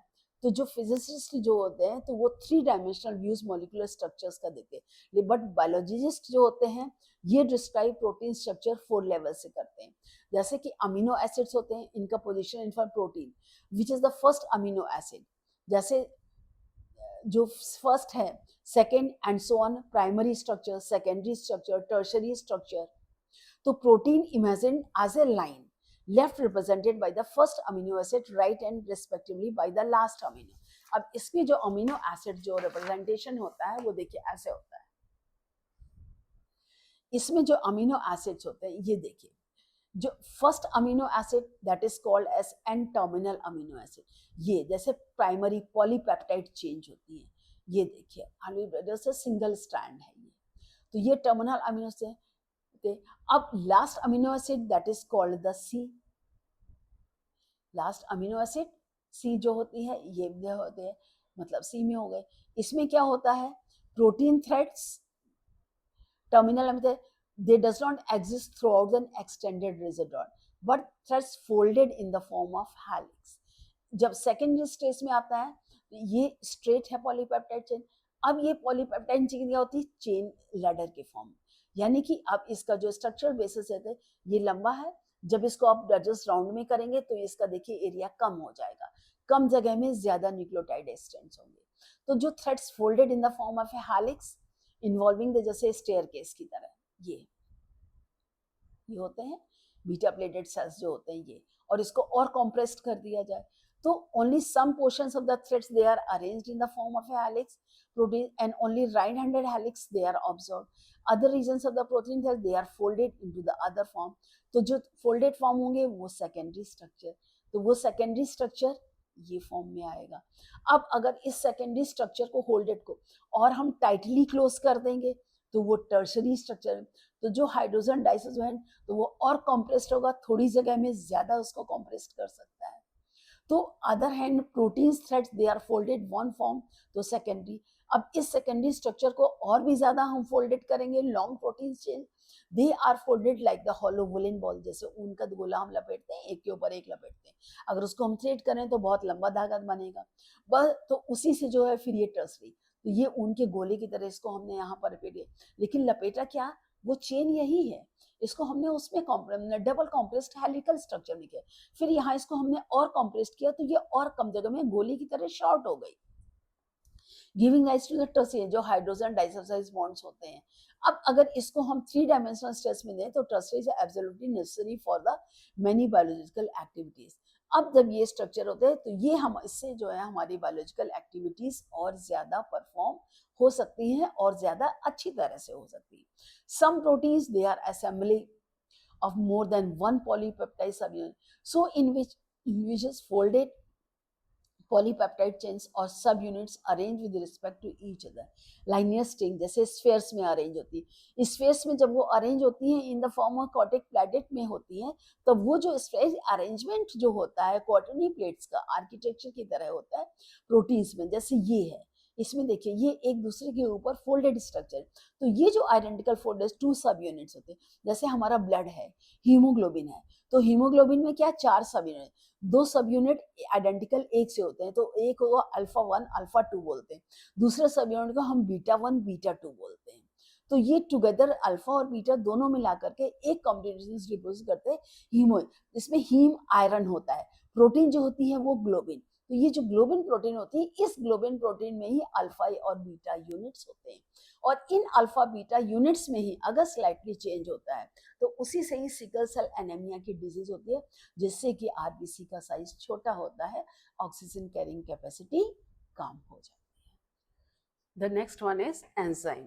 As you know enzymes, almost all enzymes are proteins, these are some nucleic acids and behave like enzyme. कुछ न्यूक्लिक एसिड्स भी होते हैं जो कि एंजाइम्स की तरह बिहेव होते हैं, बेसिकली एंजाइम्स हार्मोन सारे प्रोटीन्स ही होते हैं, सो दे आर जो न्यूक्लिक एसिड्स बिहेव करते हैं एंजाइम्स की तरह, दे आर कॉल्ड राइबोजाइम्स, उनको हम राइबोजाइम्स कहते हैं। One can depict an enzyme by A line diagram. The enzyme like any protein has a primary structure, amino acid sequence of the protein, or any enzyme like any protein has secondary and tertiary structure. We look at the tertiary structure, you will notice that the backbone of the protein chain folds, ये देखिए backbone है, primary ये है primary, ये है secondary और ये है tertiary, ये जो folds जो होते हैं इसमें, these are upon itself the chain crisscross and hence many services और पॉकेट्स आर मेड। ये जो क्रिस क्रॉस होते हैं इसमें क्या होते हैं, बहुत पॉकेट्स बन जाते हैं। इन पॉकेट्स को आप देखिए ये इस तरह से भी, इसमें भी आप देखिए ये जो क्रिस क्रॉस हैं तो इसमें देखिए ये पॉकेट्स बन जाते हैं। तो ये जो पॉकेट्स बनते हैं, इन पॉकेट्स के अंदर जो होते हैं, जो पॉकेट्स होते हैं, ये क्रिस क्रॉस जो hence many services pockets are made, and one such pocket that is the active site, जो pocket होता है active site, an active site of an enzyme is a cervix or pocket into which the substrate fit, मतलब जो pocket होता है और उसमें जो enzyme substrate fit हो पाता है, तो उस pocket और substrate में fit होने पर enzymes through the active site they catalyzes reactions at a higher rate, तो जो जितने हाई रेट होगा उसमें ज्यादा, लेकिन जो न्यूक्लिक एसिड्स के जो एंजाइम होते हैं ये हाई रेट पर ज्यादा एक्टिवेट होते हैं. तो enzyme catalyst differ from inorganic catalyst in many ways, but one major difference is that inorganic catalyst जो होते हैं they work efficiently at high temperature. Catalyst high temperature पे वर्क करता है, temperature that is about 40 degree. और enzymes isolate, जो enzymes अलग करते हैं ऑर्गेनिजम्स के, जो बायो एंजाइम्स होते हैं, normally they live extremely high, springs वगैरह में होते हैं, जैसे जो हाई होते हैं तो उसमें बहुत कम होती है, वेजिटेशंस होते हैं उसमें ये होते हैं. तो हॉट वेंट्स है, सल्फर स्प्रिंग्स में सल्फर जहाँ होता है तो पानी गर्म होता है, हॉट स्प्रिंग्स होती है. They are stable and certain their catalytic power even at the high temperature. 80 से 90 डिग्री तक है, 80 to 90 degree centigrade also the power there remains. That is in case of nucleic acid enzymes catalyst. But thermal stability is an important quality of such enzyme isolated from thermophilic organism. High rate, high temperature पर जो enzymes काम करते हैं उनको हम जो है ये जो थर्मोफिलिक जो होते हैं वो होते हैं, जो आपके न्यूक्लिक एसिड, ये जो अलग से हाई टेम्परेचर पे जो एंजाइम, हर एंजाइम जो नॉर्मल होता है हमारा 25 to 40 डिग्री सेंटीग्रेड पर सबसे ज्यादा एक्टिवेटेड होते हैं, और जो हमारे बॉडी एंजाइम्स होते हैं वो उस टेम्परेचर पर एक्टिव, क्योंकि हमारा body temperature constant 37 degree Celsius या 98.4 डिग्री फ़ारेनहाइट में होता है. तो ये जो न्यूक्लियर उसी टेम्परेचर, अगर हमारा बॉडी टेम्परेचर बढ़ता है तो डॉक्टर सबसे पहले बॉडी टेम्परेचर को कंट्रोल करता है, उसके बाद आगे वो मेडिसिन देता है किसी भी डिजीज के लिए.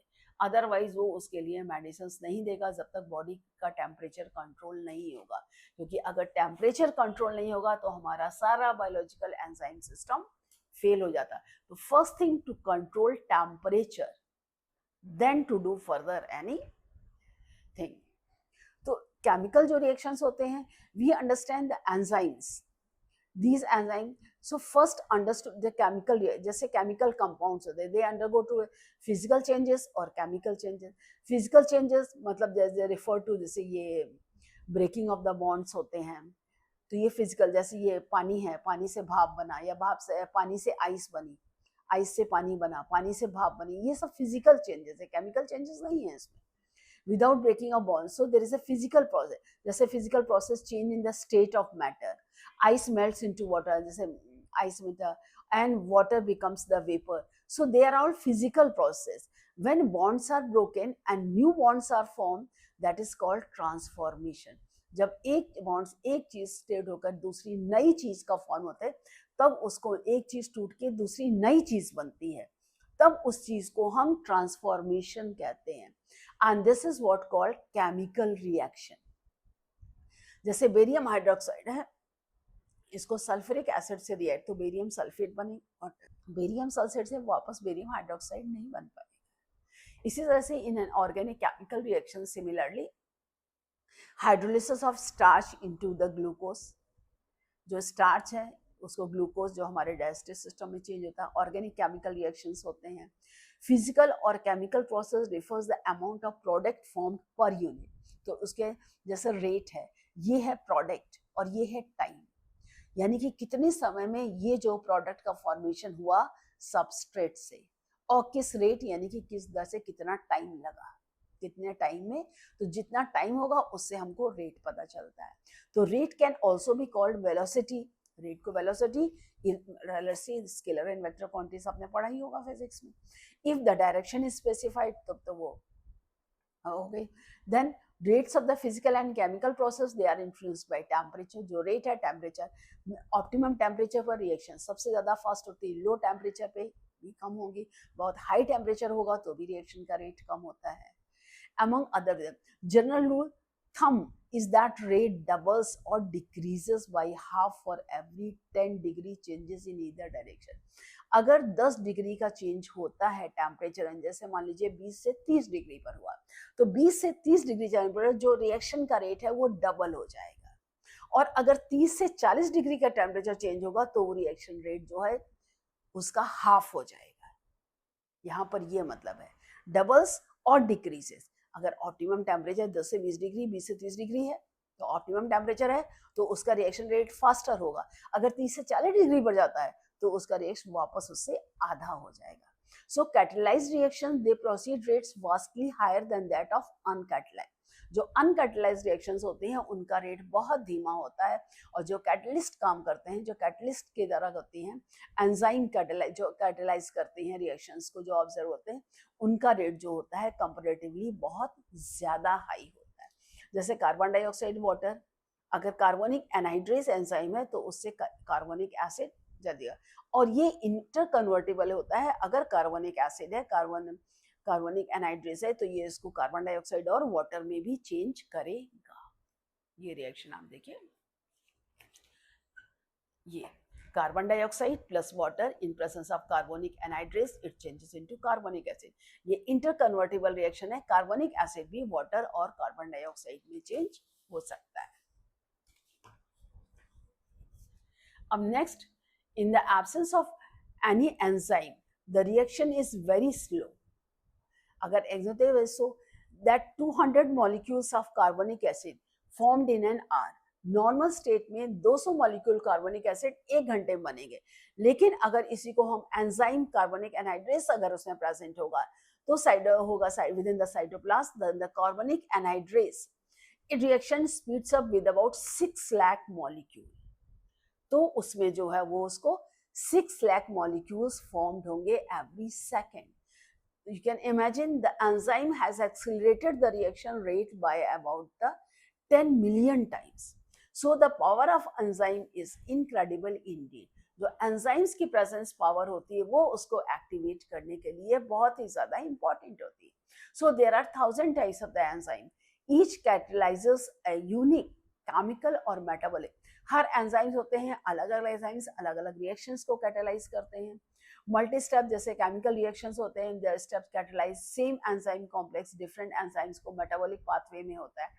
जैसे ग्लूकोज है, ग्लूकोज ऑक्सीजन के प्रेजेंस में 2 पायरुविक एसिड मॉलिक्यूल्स में चेंज होता है. ये ग्लूकोज 2 पायरुविक एसिड मॉलिक्यूल्स में होता है, ग्लाइकोलिसिस में होता है. ग्लाइकोलिसिस रेस्पिरेशन का एक प्रोसेस होता है, और जो कि रेस्पिरेशन के फर्स्ट स्टेप में first glucose changes into 2 molecules of pyruvic acid, water molecule is released.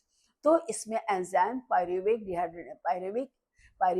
Enzyme included होता है. Actually this metabolic pathway in the glucose becomes pyruvic acid through 10 different enzyme. यानी कि जो pyruvic acid molecule, 2 molecules pyruvic acid बनने के लिए इसमें 10 chemical reactions होते हैं जो कि अलग अलग एंजाइम से कैटलाइज होते हैं. And with the study respiration, जो अभी रेस्पिरेशन पढ़ाएंगे आपको, उसमें आपका डिटेल है पूरा. ग्लाइकोलिसिस, क्रेब्स साइकिल के सारे स्टेप्स होंगे आपके. So at this stage you should know that every metabolic pathway, one और एडिशनल जितने भी मेटाबॉलिक पाथवे है, डाइजेशन है, रेस्पिरेशन है, जितनी भी मेटाबॉलिक एक्टिविटीज बॉडीज में होती हैं, इनके इवन हमारा स्केलेटल सिस्टम है, एनारोबिक कंडीशंस में होते हैं. जैसे ऑक्सीजन के एब्सेंस में अगर एनर्जी चाहिए, एनारोबिक रेस्पिरेशन होता है तो उसमें लैक्टिक एसिड बनता है. एनिमल्स में under normal anaerobic pyruvic acid, जैसे ईस्ट है तो ईस्ट के अंदर फर्मेंटेशन होता है तो उसमें कम एनर्जी निकलती है. प्रोडक्ट जो होता है ethanol, alcohol ethyl alcohol plants में बनता है, और जो ये आपका लैक्टिक एसिड है ये एनिमल्स में बनता है. तो डिफरेंट कंडीशंस प्रोडक्ट्स की होती हैं जो कि परफॉर्म करती हैं अलग अलग प्रोडक्ट्स के फॉर्मेशन के लिए, कि किस एंजाइम से किस प्रोडक्ट को कैसे फॉर्म किया जा सकता है. तो how do enzymes bring about higher rates of chemical. तो एंजाइम्स जो है हायर रेट ऑफ केमिकल्स को कैसे form. To understand this we should study enzyme a little more. जैसे जो already understood idea of an active site, यानी कि active site जिसमें कि काम करना है.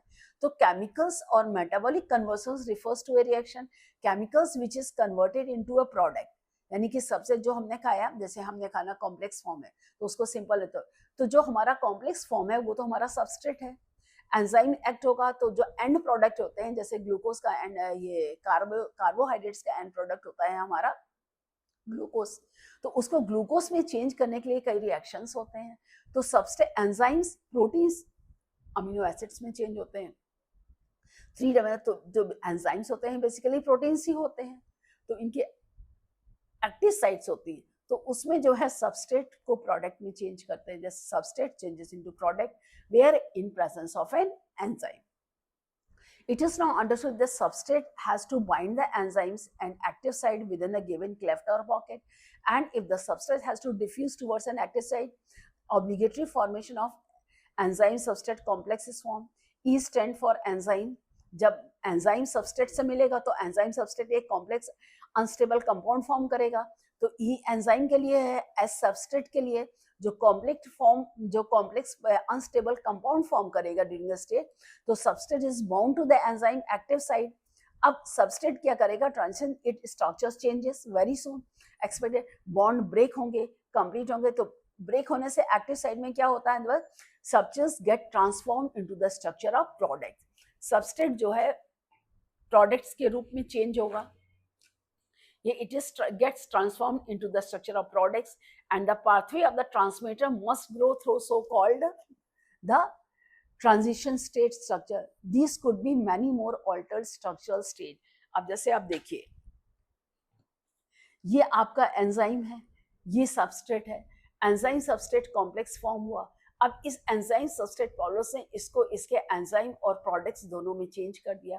अब ये एंजाइम जो डाइप्रोजेनेट की वजह से एंजाइम और सबस्ट्रेट इंटरेक्शन ये इंटरेक्ट हुआ, अब ये वापस में इंटर कन्वर्टिबल भी हो सकते हैं. तो enzyme plus substrate, enzyme substrate, तो एंजाइम अलग हो गया, प्रोडक्ट 1 प्रोडक्ट 2 फॉर्मेशन हुआ. आई होप इसे आप अच्छी तरह से समझ गए होंगे, है ना. तो उसी तरह से अलग अलग एक्टिवेशन के प्रोडक्ट्स जो है फॉर्म होते हैं. अब इसमें आप यहां देखिए,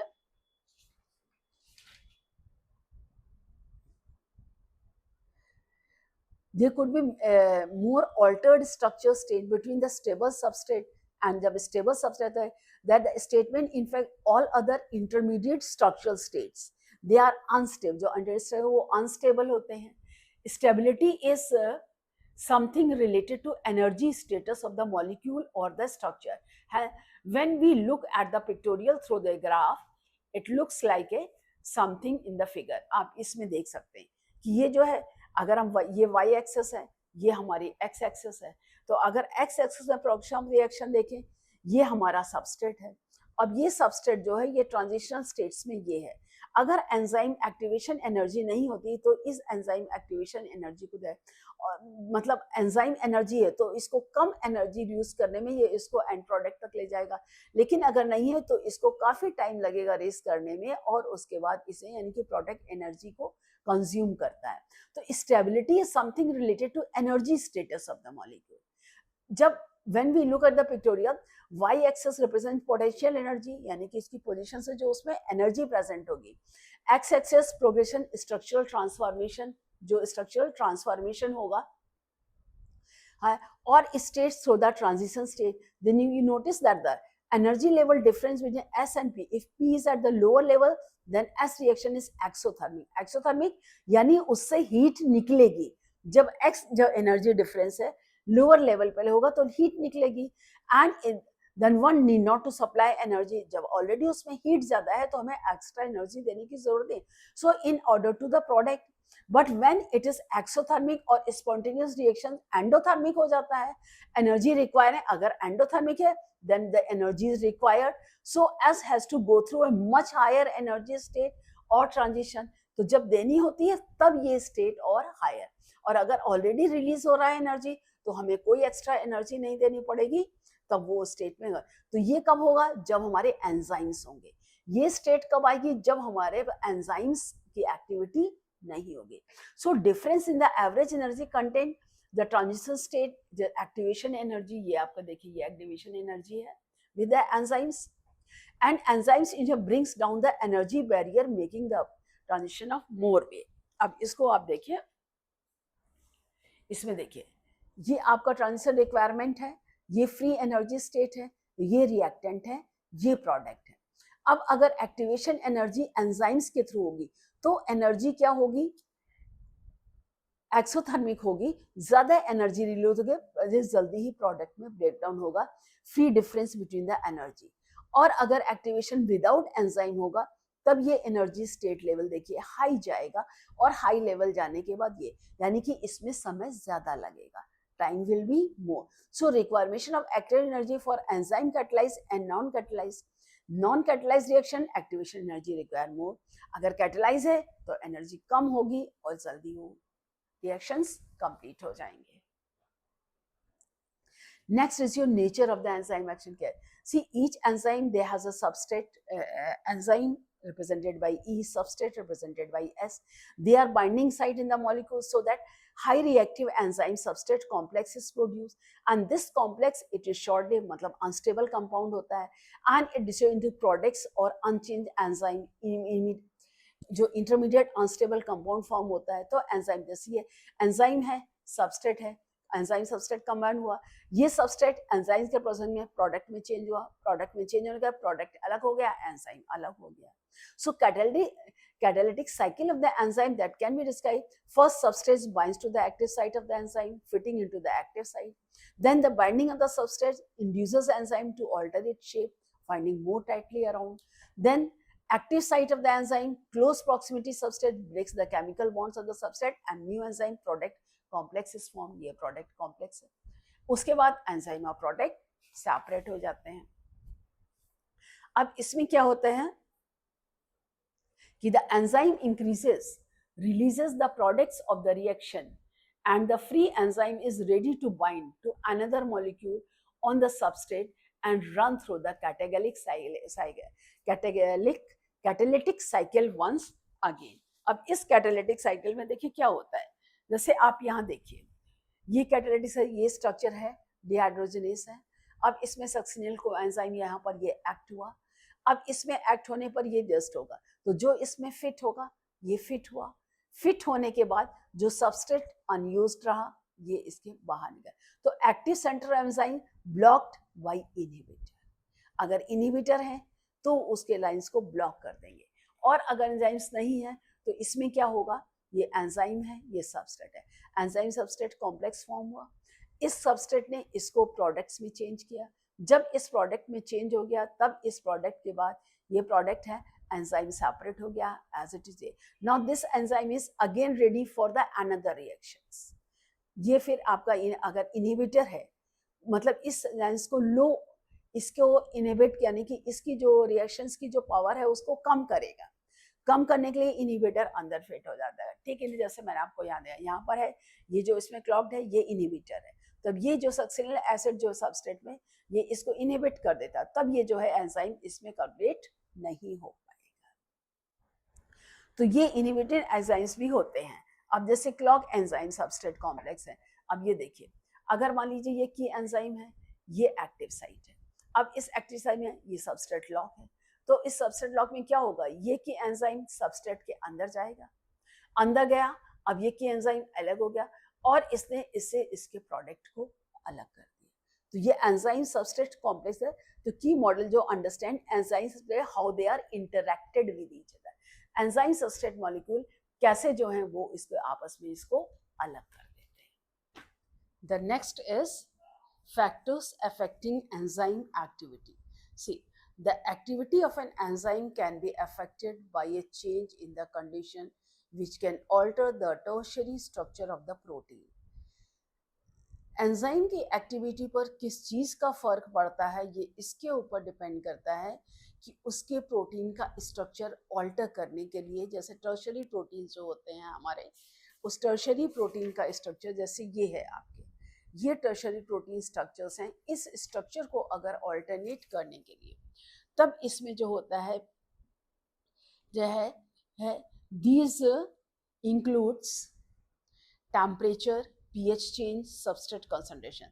3 फैक्टर्स होते हैं. अगर 3 फैक्टर्स में कोई भी चेंज होता है तो उनकी एक्टिविटी के ऊपर बहुत ही ज़्यादा असर पड़ता है. दे रेगुलेट द एंटायर एंजाइम. ये चीज़ें कि मतलब जो सबस्ट्रेट है या जो एंजाइमेटिक एक्टिविटी, जो पर्टिकुलर फिजियोलॉजिकल फंक्शन हो रहा है उस वक्त उसका टेम्परेचर कितना है, पीएच का कंसंट्रेशन क्या है, सबस्ट्रेट का कंसंट्रेशन कितना है, इन सब चीज़ों को, और प्लस सबस्ट्रेट कंसंट्रेशन हायर कितना है, ये सब चीज़ें एंजाइमेटिक एक्टिविटी के ऊपर इफेक्ट डालती हैं. मान लीजिए टेम्परेचर और पीएच है. अगर enzyme generally function in narrow range of temperature and pH, जो टेम्परेचर है और पीएच है वो एक छोटा रेंज होता है जिसके ऊपर की एंजाइम्स फंक्शन करती हैं. Each enzyme shows its highest activity at a particular temperature or pH, and that is called optimum temperature and optimum. कोई भी एंजाइम्स है जब किसी पर्टिकुलर पीएच पे उसकी एक्टिविटी सबसे ज्यादा होती है और पर्टिकुलर जिसको कि हम ऑप्टिमम टेम्परेचर या ऑप्टिमम पीएच कहते हैं उस पर एक्टिविटी सबसे ज्यादा होती है। जैसे ही उस ऑप्टिमम टेम्परेचर नीचे आता है, पीएच नीचे आता है, तो उसकी एक्टिविटी स्लोज डाउन होती है और अगर उसके ऊपर जाता है तो भी उसकी एक्टिविटी कम होती। Activity declines both below and above the optimum value. अगर ऑप्टिमम वैल्यू से ऊपर या नीचे दोनों तरफ होगा पीएच तो वो डाउन करेगा। Low temperature preserves the enzyme, temporarily उसको इनएक्टिव स्टेट में लाते हैं। हाई टेम्परेचर उसकी एक्टिविटी को डिस्ट्रॉय कर देते हैं, जो देवर डीनेचर बाय। अगर टेम्परेचर हाई होगा तो एंजाइम इनएक्टिव हो जाएगा, लो टेम्परेचर होगा तो उसकी एक्टिविटी जो है इनहिबिटेड रहेगी। किसी जैसे आप देखिए ये है, अगर effect of change in pH and temperature, अगर ये एंजाइम एक्टिविटी है, पीएच कम होता है तो ये बढ़ता है। इसमें आप इधर इसमें देखिए, ये देखिए अगर जो रेलेवेंट एक्टिविटी है, कोगुलेशन है, जैसे ही जैसे ये देखिए टेम्परेचर बढ़ रहा है तो मैक्सिमम ऑप्टिमम टेम्परेचर जो सबसे ज्यादा एक्टिवेट होता है 40 डिग्री पर, 40 से 45 50 डिग्री पर गया। 50 डिग्री के बाद आप देखिए जैसे ही टेम्परेचर यहाँ पर 60 70 80 पे आता है ये एक्टिविटी डिक्लाइन होना शुरू हो जाती है। और जब 10 20 30 40 ये मैक्सिमम रेंज तक जाता है, 40 से 50 के बीच में हल्का सा बढ़ेगा, ज्यादा चेंज नहीं होता। ये देखिए ये डिक्लाइन सबसे ज्यादा है, ये इंक्रीज सबसे ज्यादा है 20 से 30 डिग्री के बचे, 30 से 35 में बढ़ता है। लेकिन 35 से 40 के बीच या 35 से 37 के बीच में अगर टेम्परेचर होता है, एक्टिविटी जो होती है एंजाइम की जो एक्टिविटी है वो कम, तो ये मैक्सिमम पॉइंट बढ़ जाता है। इस मैक्सिमम पॉइंट के बाद फिर अगर टेम्परेचर और हमारा बढ़ता है तो ये एक्टिविटी कम होना शुरू हो जाती है। जैसे उसी तरह से पीएच भी होता है। पीएच भी जैसे जैसे इसका ऑप्टिमम पीएच जो एक्टिविटी होती है वो 6-7 के, जैसे हम कहते हैं नॉर्मल 7 न्यूट्रल पे होता है, तो उस 7 न्यूट्रल पीएच पर जो है एक्टिविटी सबसे ज्यादा होती है। अगर उससे कम पर होता है, अगर जो रिलेटिव पीएच जो डिफरेंस है मान लीजिए 25 है, 50 है, 100 पे जाता है, बट अगर ये पीएच चेंज होता है, ऑप्टिमम ये पीएच जो है ये 3 डिग्री पर एक्ट करता है, 7 डिग्री पीएच पर आते ये आपका मैक्सिमम जाता है। और जैसे ही 7 से आपका ऊपर ऊपर जाएगा, ये जो एसिडिक बेसिक रिएक्शंस आएंगे तो इसकी एक्टिविटी जो है वो कंसंट्रेशन पीएच जैसे होता है ऑप्टिमम पीएच, तो उसके बाद ये नीचे आना शुरू हो जाता है। I hope it is clear. ऐसे कंसंट्रेशन ऑफ सबस्ट्रेट, तो जब when the increase in the when the increase in the substrate, अगर substrate का concentration बढ़ता है then the velocity of the enzymes reaction rises, तो जब पहले बढ़ेगा तो पहले तो उसका enzyme reaction तेज होता है, but the reaction ultimately reaches a maximum velocity, मगर कुछ दिन के बाद जो उसकी वेलोसिटी मैक्सिमम यानी कि सबसे ज्यादा मैक्सिमम वेलोसिटी पर रीच कर जाता है, तो जब उसकी मैक्सिमम वेलोसिटी जैसे बढ़ेगा, तो जब उसकी मैक्सिमम वेलोसिटी पर रीच कर जाता है then it is not exceeded by any other further rising. उसके बाद जब वेलोसिटी मैक्सिमम होती है तो उसके बाद अगर सबस्ट्रेट की कंसंट्रेशन बढ़ता भी है तो भी ये जो है ये जो इसका रिएक्शन जो है एंजाइम की एक्टिविटी वो ज्यादा नहीं बढ़ पाती है। क्यों? क्योंकि वो सैचुरेशन पॉइंट हो जाता है। Here all free enzyme molecules they are bind to the additional substrate molecules, but the activity of the enzyme is also sensitive to the presence of the specific chemicals that bind। तो जो chemicals enzyme जो substrate के होते हैं जो enzyme से bind करते हैं सब, but when the binding chemicals they shut off enzyme activity, जो बाइंडिंग केमिकल्स होते हैं वो क्योंकि जितने एंजाइम्स के मॉलिक्यूल्स हैं वो तो ऑलरेडी उसमें कंबाइन हो चुके हैं, जब उसमें वो कंबाइन हो जाएंगे तब उसके आगे जो ब्लडस प्रोसेस जो होता है वो इनिबिट करता है, इनिबिट यानी स्लो डाउन करता है, एंड द केमिकल जो उसको स्लो डाउन करता है उस केमिकल को हम इनिबिटर कहते हैं। When the inhibitor closely resembles the substrate in its molecule, जब इनिबिटर सबस्ट्रेट के मॉलिक्यूल से बहुत ज्यादा रिजेंबल करता है तब उसकी एक्टिविटी जो है एंजाइम इनिबिट कर देता है और उसको कॉम्पिटिटिव इनिबिटर, क्योंकि जो सबस्ट्रेट इटसेल्फ है वो एंजाइम इनिबिटर का काम करना शुरू कर देता है, तो इसीलिए वो competitive inhibitor, and due to this close this structural affinity with the similarly with the substrate inhibitor compete the substance for the substrate binding site of the enzyme, consequently the substrate cannot bind and as a result enzyme action decline। जब सब जैसे पूरे enzyme molecule जितने हैं वो combine हो गए, extra Bros नहीं रहे, सबस्ट्रेट ज़्यादा है तो वो किससे रिएक्ट करेगा, किसी से नहीं। तो वो इन जो एंजाइम एक्टिविटी जितनी है उन्हीं स्पीड पर रहेगी, ज़्यादा एंजाइम को एक्टिव है नहीं, बल्कि वो जो है जो एंजाइम एक्टिविटी है उसको इनिबिट, तो वो कॉम्पिटिटिव इनिबिटर कहलाते हैं। तो इनिबिशन ऑफ दिस, जैसे कि सक्सिनिक डिहाइड्रोजनेस बाई मैलोनेट, अगर मैलोनेट है तो सक्सिनिक डिहाइड्रोजनेस जो होता है उसकी एक्टिविटी को कम कर देता है, which closely resembles the subset succinate in structure. इसी तरह से जो कॉम्पिटिटिव इनिबिटर्स होते हैं, they are used in control of the bacterial pathogen, जो बैक्टीरियल पैथोजन से होते हैं वो इसको कंट्रोल करने में हेल्प करते हैं।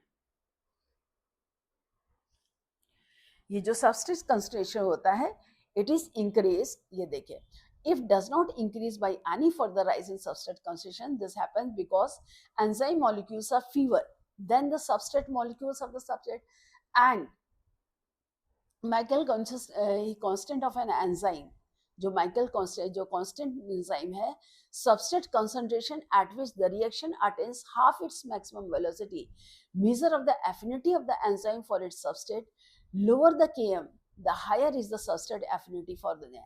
And since the enzyme possesses different affinities for different substrate, its km value differs from substrate to substrate, and this value for proteases which acts on variety of protein, it varies with the type of protein. यानी अलग अलग substrates के ऊपर अलग अलग enzymes का concentration जो adjust होता है वो अलग होता है, right. Next is your classification and nomenclature of enzyme. Thousands of enzymes have been rediscovered, isolated and studied. Thousands of enzymes हैं जो कि वैसे discovered हुए हैं, isolate हुए हैं, उनको देते हैं. And most of the enzymes, they have been classified into different groups based on the types of their groups. Enzymes basically divided in 6 classes, each of which 14, 13 subject, मतलब बेसिकली 6 क्लासेस में उनको divide किया है और वो 14 to 13 subject according to the 4 digit number. अब जैसे first आता है ऑक्सीडो रिडक्टेस और dehydrogenase, the enzyme which catalyze oxido reduction between two substrates S and S dash, reduced oxidized। अब ये reduced और oxidized ये जो substance है,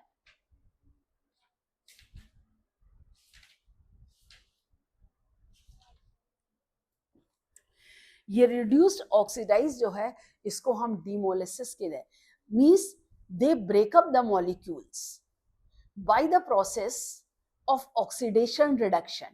जो एक तरफ ऑक्सीडाइज होता है, दूसरी तरफ रिड्यूस होता है, डीकार्बोक्सिलेशन। दे इंक्लूड जैसे ऑक्सीडेजेस है, ऑक्सीडाइजिंग एंजाइम्स है, जो इंट्रासेलुलर एंजाइम्स होते हैं जो ऑक्सीडेटिव चेंजेस टिश्यू सेल्स में ड्यूरिंग रेस्पिरेशन, जैसे डिहाइड्रोजनेसिस है। It brings transfer of hydrogen ions from one compound to another, bringing about oxidation and reduction simultaneously.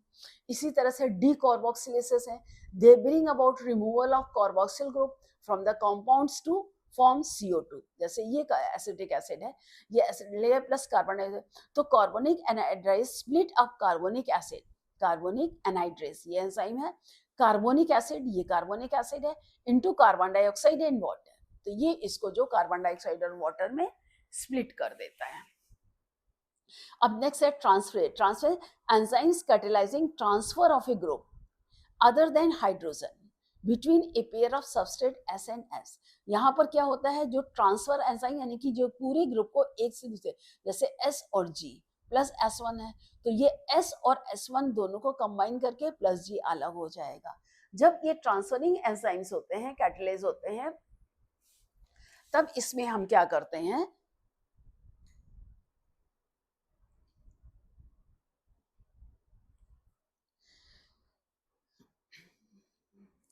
कि ये जो ट्रांसफर हो जाता है एंजाइम एक से दूसरी तरफ, जैसे हाइड्रोलिसिस का है, hydrolysis catalysing hydrolysis of Easter ether, ether peptide glucoside, जैसे कार्बन कार्बन कार्बन हैलाइड। तो ये जो हाइड्रोलिसिस होते हैं, हाइड्रोलिसिस में क्या होता है, enzymes they bring about the breakdown of the large complex organic molecules into two or more smaller or simpler ones by adding water molecules across the bond। इसमें एंजाइम जैसे अभी आपको बताया, आपको ईस्टर है, ग्लाइकोसिल है, पेप्टाइड बॉन्ड्स हैं, तो some of the hydrolytic enzyme they operate inside the cell, जैसे डीएमिनेज है, आर्जिनेज है, कार्बोनिक एनहाइड्रेज है।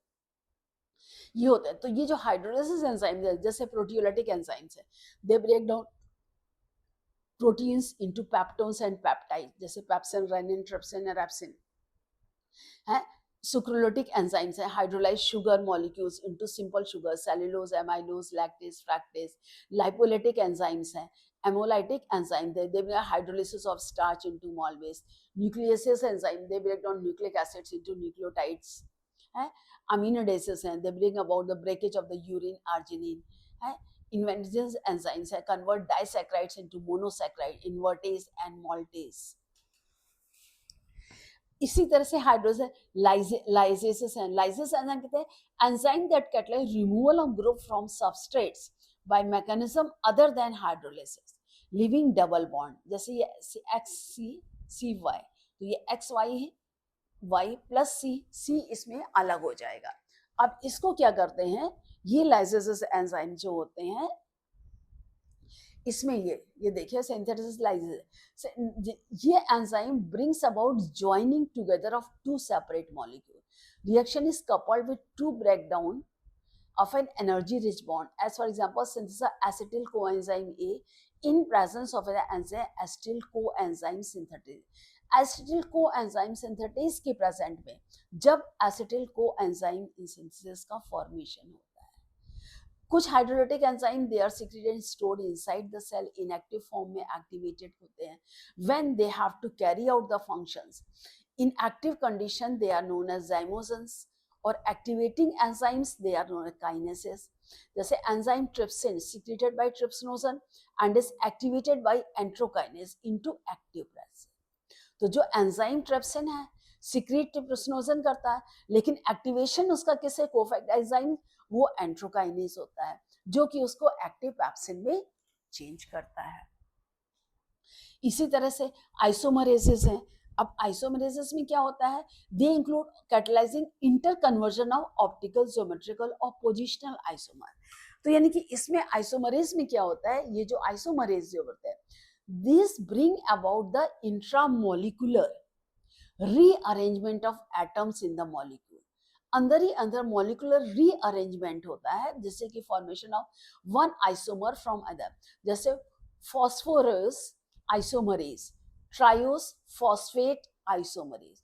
तो triose phosphate isomerase converts 3-phosphoglyceraldehyde to dihydroxy acetone phosphate during anaerobic respiration breakdown carbohydrates into lactic acid।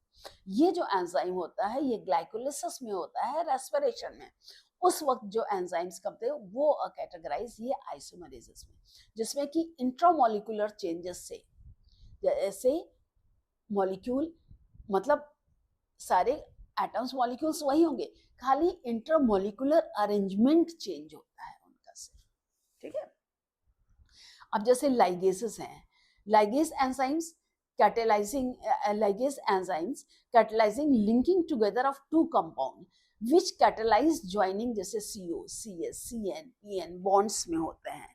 तो ये जो ligases enzyme जो होते हैं, ये जो ligases synthesis होते हैं, ये synthetics enzymes which are bring about joining together of the two separate molecules. Reaction is coupled with breakdown of an energy rich bond. For example, synthesis of acetyl coenzyme A in presence of enzyme acetyl coenzyme A synthetase। यानी जो this acetyl coenzyme A change होता है presence of the enzyme acetyl coenzyme A synthetase, that is only synthesis formation bring about joining together of the two separate molecules together, then only it is can add, इसीलिए इसको सिंथेटेसिस या लाइगेसेस बोलते हैं, जो कि discuss करता है। अब आता है नेक्स्ट आपका cofactors. What are cofactors? Enzymes are composed of one or several polypeptide, कई पेप्टाइड चेन्स के होते हैं। However there are number of cases in which non protein constituents called cofactor, यानी कि जो कोफैक्टर्स होते हैं वो, भाई enzymes are basically proteins, enzyme तो प्रोटीन्स होते हैं, लेकिन जो कोफैक्टर्स कॉन्स्टिट्यूट होते हैं वो नॉन प्रोटीन ग्रुप होता है, but they are bound to the enzyme to make the enzyme contain, लेकिन उनकी प्रेजेंस एंजाइम्स की एक्टिविटी को बढ़ाती है। The enzyme catalytically active, and in these instances protein portion of the enzyme is called apoenzyme, and these kind of cofactors may be identified prosthetic groups, coenzyme and metalines. इसमें कोई भी group हो सकता है, prosthetic enzyme, coenzymes और metallic group, किसी में भी ये कार्डियोसिस्ट हो सकते हैं. अगर हम प्रोस्थेटिक ग्रुप की बात करें तो ये जो प्रोस्थेटिक ग्रुप्स हैं, prosthetic groups they are organic compounds and are distinguished from other cofactor. जो ऑर्गेनिक कंपाउंड्स होते हैं, अदर जो दूसरे कोफैक्टर्स होते हैं, they are tightly bound to apoenzyme, वो एपोएंजाइम से जुड़े होते हैं. जैसे पर ऑक्सीडेजेस एंड कैटालिसिस, जो ये दो हैं, they catalyse breakdown of hydrogen peroxide to water and oxygen. जो हाइड्रोजन पर H2O2, ये दो H2O2 मॉलिक्यूल के वाटर और ऑक्सीजन में ब्रेक डाउन होते हैं. Heme, iron, it is prosthetic group and it is the part of active site of enzyme. ये जो है एक्टिव पार्ट ऑफ एंजाइम कहलाता है. ये प्रोस्थेटिक ग्रुप होते हैं. इस प्रोस्थेटिक ग्रुप में एपोएंजाइम एंड प्रोस्थेटिक, ये आप देखिए, all enzymes are proteins in nature. They giant molecule and their molecular weights ranges from 35,000 to जैसे पैप्सिन है, यूरेज है, but may consist of protein. Along with the protein they may contain non-protein part. Non-protein, if the enzyme contains only protein, it is the simple protein enzyme, but if contains another group, conjugated protein, उसको conjugated protein बोलते हैं. अब ये part enzyme apoenzyme, अब non जो non protein part है वो prosthetic group है, but both apoenzyme and prosthetic group together, तब इनको होलो एंजाइम्स कहा जाता है. तब so depending upon the nature of the prosthetic group, conjugated enzymes they are further categorized, coenzymes और cofactors.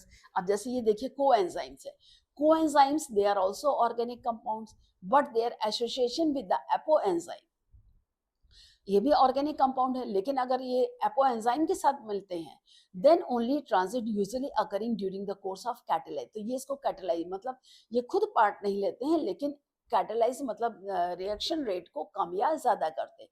Furthermore coenzymes serve as cofactors, cofactor की number of different enzyme catalyse. Essential chemical components of many coenzyme vitamins, coenzyme nicotinamide, adenine dinucleotide और NADP, दे vitamin niacin होते हैं. तो इनका ये क्या होता है, ये कोएंजाइम्स जो होते हैं, ये prosthetic group enzyme organ compound which is easily separable. So the vitamins or vitamin like substances, they have activating effect on enzyme. Many of the, ये देखिए डायग्राम, ये बायोटिन है, ये कोएंजाइम है. तो many of the electron transport molecules that take part in cellular respiration are really coenzyme which cannot operate without their associated. In other reactions, coenzymes function more like an accessory substrate, but coenzyme loosely bound to the active site and serve as a mediator between the substrate plus enzyme plus coenzyme. Complex हो गया, ये complex plus second substrate, product enzyme coenzyme, इसको separate है. अगर cofactors की बात करें, when the prosthetic group is an inorganic ion, जैसे iron, copper, magnesium, manganese, potassium, then it is known as cofactor. Sometimes metallic activators they participate in oxidation reduction by a electron carrier, जैसे ferrous ferric, between an enzyme Fe3 plus Fe2 plus. So cofactors they strongly bond with the apoenzyme and remains unchanged after the chemical reaction. जैसे coenzymes of phosphorus madam, AMP adenosine monophosphate, ADP adenosine diphosphate, ATP adenosine triphosphate, coenzyme adenosine triphosphopentose thionyl acetylene, UDP uridine diphosphate glucose. जैसे dehydrogenase enzyme NAD, NADP, iron porphyrin coenzyme, porphyrin होते हैं, tin होते हैं, cytochrome होते हैं, catalase होते हैं, thymine coenzymes होते हैं, TPP, ये थाइमिन फॉस्फेट है, पायरोडॉक्सिन फॉस्फेट, पायरिडॉक्सिल फॉस्फेट, पायरोडॉक्समीन फॉस्फेट, ये सब चीजें होती हैं। तो इसी से जो है इन number of enzymes require metal ions for the activity which form coordination bonds with the side chains at the active site and at the same time form one or more coordination bond with the substrate. This is zinc is a cofactor for proteolytic enzyme carboxypeptides. तो catalytic activity is lost when cofactor is removed. जब cofactor अलग हो जाएगा तो उसकी catalytic activity जो है वो कम हो जाती है या न्यूट्रलाइज हो जाती है, which testified that they play a crucial role in the catalytic activity of the enzyme. I hope everything is clear. Any doubt anywhere, ask me in the comment section. Please subscribe to my channel. Again, we'll meet in the next video.